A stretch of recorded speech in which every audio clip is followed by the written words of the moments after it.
Hello everyone, welcome back to my YouTube channel. So in this video I'm going to discuss about 16 Somar Vrat. అసలు 16 Somar Vrat ఎలా చేస్తారు, ఆ process ఏంటి and నేను రీసెంట్గా పెట్టిన రీల్లో చాలా కమెంట్స్ వచ్చాయన్నమాట. అంటే వాళ్ళకు ఉన్న డౌట్స్ మొత్తం కమెంట్ చేశారు. సో అవి మొత్తం ఒకసారి నేను క్లియర్ చేస్తూ ఈ వీడియో చేద్దాం అనుకుంటున్నాను. సో దట్ మీరు ఏ డౌట్ లేకుండా పూజలు అన్నీ చేసుకోవచ్చు అండ్ ఇట్స్ వెరీ పవర్ఫుల్. శివుని పూజ అసలు 16 Somar Vrat ఎవరు చేయవచ్చు అంటే ఎవరైనా చేయొచ్చు. కాకపోతే ఇది శివుడు ఓన్లీ గర్ల్స్కి ఇచ్చిన ఒక పెద్ద బ్లెస్సింగ్ అంట. కాకపోతే నాకు తెలిసి మా గురువుగారు చెప్పింది అయితే మొత్తం అమ్మాయిలైనా అబ్బాయిలైనా ఈ వ్రతం చేయొచ్చు అని నేను విన్నాను. అండ్ ఈ వ్రతం 16 మండేస్ చేస్తారనమాట. 16+1 టోటల్ 70 మండేస్ చేసి ఈ వ్రతం ఎండ్ చేస్తారు. సో అసలు ఈ ఆగస్ట్లో అట్లా స్టార్ట్ చేసి నవంబర్లో ఎండ్ చేసేలాగా దీన్ని ప్లాన్ చేసుకుంటారు. కాకపోతే అలా స్పెసిఫిక్ రూల్ ఫాలో అవ్వాల్సిన అవసరం ఏం లేదు. మీరు ఇప్పుడు చేయాలి అనుకుంటే మీరు నెక్స్ట్ కమింగ్ మండే స్టార్ట్ చేసుకొని అయినా చేయొచ్చు. Very fine and it's very very powerful. అసలు 16 సోమవారాల వ్రతం ఎలా చేస్తారు, అసలు ఆ ప్రాసెస్ ఏంటి, రూల్స్ అండ్ రెగ్యులేషన్స్ ఏంటి అనేది ఇప్పుడు చూద్దాము.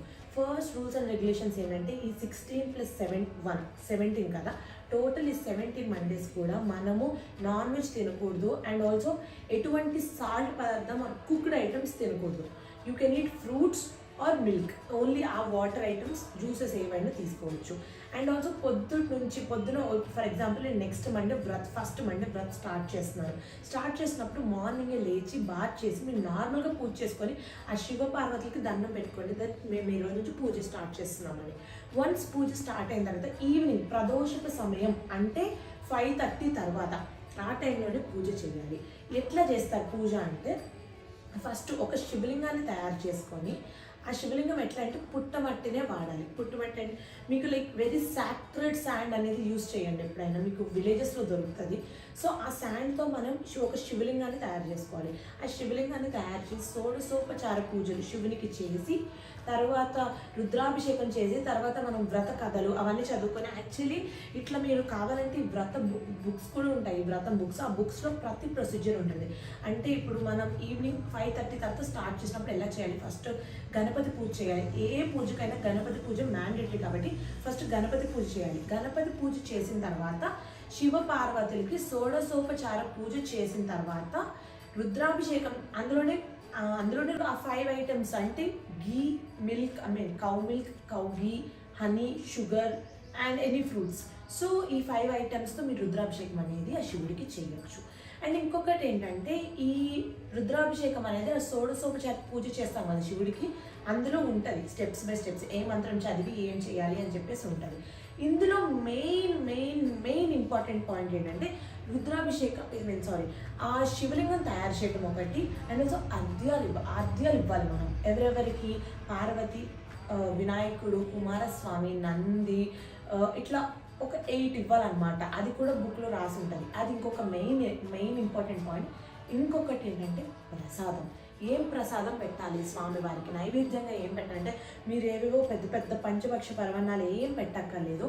ఓన్లీ ఐటమ్స్ గోధుమ పిండి, పంచదార, హనీ అండ్ నెయ్యి ఇవి వేసేసి 3 భాగాలుగా తయారు చేయాలి.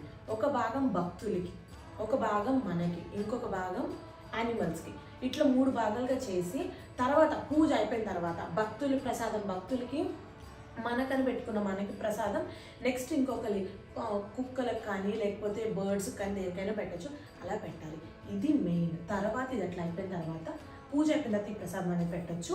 తర్వాత అద్యాలు ఇచ్చిన తర్వాత క్షమాపణ చెప్పేసి ఏమన్నా తప్పుడు ఉంటే క్షమించమని చెప్పి నెక్స్ట్ స్టోరీస్ చదువుకోవాలి. 5 స్టోరీస్ ఉంటాయి. ఆ 5 స్టోరీస్ చదివిన తర్వాత మనము పూజ అనేది ఎండ్ చేసేయచ్చు. సో ఇది ప్రొసీజర్.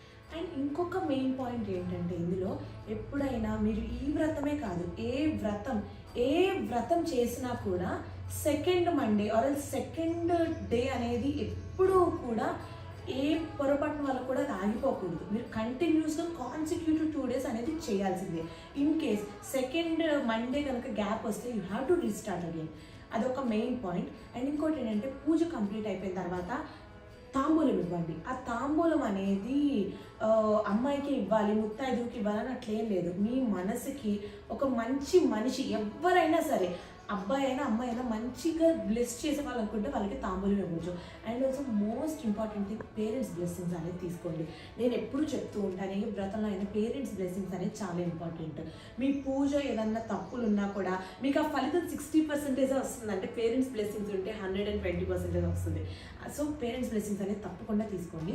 సో ఇట్లా చేయాలి 16 మండేస్ వరకు. ఇట్లా మీరు వీలున్నంత వరకు మండే మొత్తం ఫాస్టింగ్ ఉండాలి. నైట్ పూజ అయిపోయిన తర్వాత కూడా ఫుడ్ తినొచ్చు అని అట్లా ఉండకూడదు. మండే మొత్తం తినకుండే ఉండాలి. కాకపోతే కొంతమంది తినలేని హెల్త్ ప్రాబ్లమ్స్ ఉన్న వాళ్ళు ఉంటారు కాబట్టి ఇట్స్ ఫైన్, మీరు తినొచ్చు. కాకపోతే మరీ హెవీ ఫుడ్స్ తీసుకోకుండా నార్మల్ ఫుడ్స్ తీసుకొని ఒక పూట తినండి, ఒక పూట ఉపవాసం ఉండి అంతవరకు ట్రై చేయండి. హ్యూమన్ ఎఫర్ట్స్ కొంచెం ఉన్నా చాలు. లైక్ మరీ ప్రాణాల మీదకి వచ్చే అంత డిఫికల్ట్ టాస్క్స్ అనేది తీసుకోవద్దు ఎవరు. సో ఇట్లా 16 మండేస్ మీరు ఇట్లా చేయవచ్చు. 17th మండే కూడా మీరు శివలింగం తయారు చేసుకొని పూజ ఇలాగే చేసుకొని మీరు ఉపవాసం మరీ ఈ 16 మండేస్ ఉన్నంత అక్కర్లేదు. ఆ రోజు తినొచ్చు ఫుడ్, ఆ రోజు ఉద్యాపన చెప్పేసేయండి. 16 సోమవారం వ్రత్ చేస్తున్నప్పుడే చాలామంది కోరికలు మధ్యలోనే జరిగిపోయిన వాళ్ళు చాలామంది ఉన్నారు. నాకు తెలిసిన వాళ్ళు నాకు చాలామంది మెయిల్స్ పెట్టారు. అండ్ ఇంకొకటి ఏంటంటే కొంతమందికి కోరిక నెరవేరదు అనమాట. కొంతమంది 17 సోమవారం చేసినా అవ్వదు.